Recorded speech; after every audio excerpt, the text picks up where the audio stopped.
Hey guys, it's day 9 of the New Testament in 90 days. We are officially, after this video, we will be 10% done. I love math. Anyway, okay, listen. Today we're finishing up the book of Matthew, which is a little bit crazy because we are going to read 4 chapters today. We aren't going to read 4 chapters. I already read 4 chapters. You should totally go read them. But it's Matthew chapters 25 through 28, and there is a lot that gets covered in this section. So we already know that Jesus has been going around teaching, healing people. The Pharisees have been not all about it. They're kind of ticked. Jesus is saying, we learned yesterday, he's saying like, hey, these Pharisees, these teachers, they're telling you the truth, but their hearts are not in line with it. So do what they say, but definitely don't do what they do. And they are getting increasingly more ticked off as the days go by. And so at this point, what's real crazy is that one of Jesus's closest disciples, so he's got 12 men that are, traveling around with him. They're learning from him when he's preaching, teaching in parables and story, and the people are frequently confused by what he's saying. He goes back and he explains things to the disciples. So the disciples really understand what Jesus is all about. And one of his closest disciples, Judas, he actually goes to the leading priest at the time and he goes, hey, how much will you pay me to betray Jesus to you? And the teachers, they give him 30 pieces of silver. And so it says in chapter 26, verse 16, from that time on, Judas began looking for an opportunity to betray Jesus. So just crazy. One of his closest followers is like, going to screw him over, basically. And so what ends up happening is Jesus has, we've seen all these pictures. He has this Last Supper with his disciples. And while he is there, he tells them, hey, it's about time for me to die. One of you guys is going to betray me. And one after the other, they keep asking, is it me?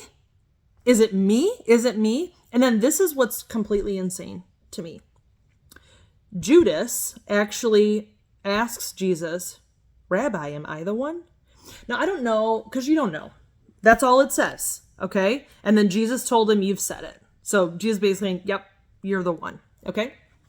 Now, he must have been saying this not with everybody, not so that nobody else could hear, because I don't think anybody else, there's no indication that they knew that Judas was the guy, at least for a hot minute.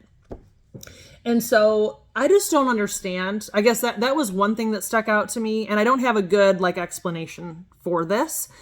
I don't understand, was Judas that ballsy that he just was like, oh, Jesus, am I the one? Was he so doubtful about who Jesus was after everything that he had seen him do that he was thinking, I'm going to ask him, he's not going to even know? Was that the attitude? Or was he hoping for redemption? Maybe he was doubting what he was doing. The fact that he had gone to the priest and was being paid to betray Jesus. Maybe he was doubting that already. And he was like, Rabbi, am I the one? Am I actually going to go through with this? Maybe that's what he was saying. And Jesus was like, yeah, you are. I don't know. But that was something that stuck out to me. It was just crazy that he actually, if I was going to do that to someone, I would pretend like it wasn't happening, right? I would be being all incognito in the background, no, I would never do that, right? That's how I would be. So it was just crazy that he did that. So anyway, again, we're covering a lot of text today. So what ends up happening is Jesus is going out, he's praying in this garden one night, and then Judas goes and basically gets these people to come. He shows them where Jesus is. It's the middle of the night. They arrest him.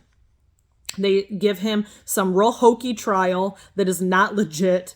And then eventually he ends up, shortly thereafter, he gets sentenced to die by crucifixion. So we all know the cross is a symbol of Christianity. That was what he was crucified on. He was nailed to the cross and died. And then 3 days later, We know that Jesus has been able to resurrect other people from the dead, because we read that before, and he raises himself from the dead, which is next level crazy. Okay. And so some of that we all kind of know. Some people know, or like, I would say, I don't know, maybe you don't know that story, that the main, character in the Bible dies, but then 3 days later he comes back to life. That's what Christians celebrate on Easter Sunday, is the resurrection of Jesus, that he came back to life. And then this is what it says, the Matthew doesn't give a whole lot of detail into what happened between his resurrection and then what's considered his ascension. So he raises from the dead, he kind of hangs out for a period of time, and then he literally flies into the air to heaven. And this is what it says. It says, then the 11 disciples left for Galilee, going to the mountain where Jesus had told them to go. He had told them prior, hey, meet me in this spot. When they saw him, they worshiped him, but some of them doubted. Now, I don't know what they doubted. I don't know if they doubted what they were seeing. Was it too crazy that their brains couldn't fathom it? Were they doubting that it was really happening? Were they doubting that Jesus was the Messiah? Were they what were they doubting? Because you literally saw your teacher die. He wasn't breathing, no pulse, dead. And then all of a sudden he's not dead anymore. So I don't know what in the world that they were doubting, but like I had shared before, with another account where there was doubt shown in the Bible, I love that in these accounts, they don't spare us the brokenness of the disciples. His closest followers doubted.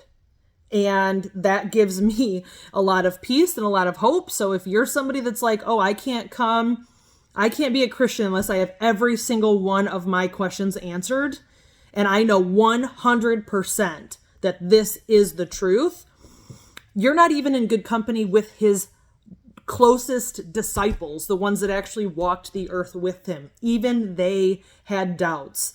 And so I'm just really glad that Matthew included that. And I wanted to share that with you. So again, today concludes the book of Matthew. Tomorrow we start looking at the book of Mark, which is essentially another account of Jesus's life. So the good thing is that I feel like we blew through Matthew, but we're going to read Mark, and he's going to share a lot of the same details. So I'll try not to share the same things twice.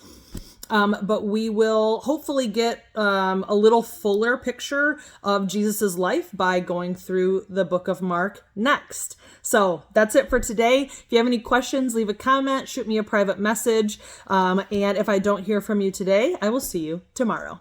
Bye, guys.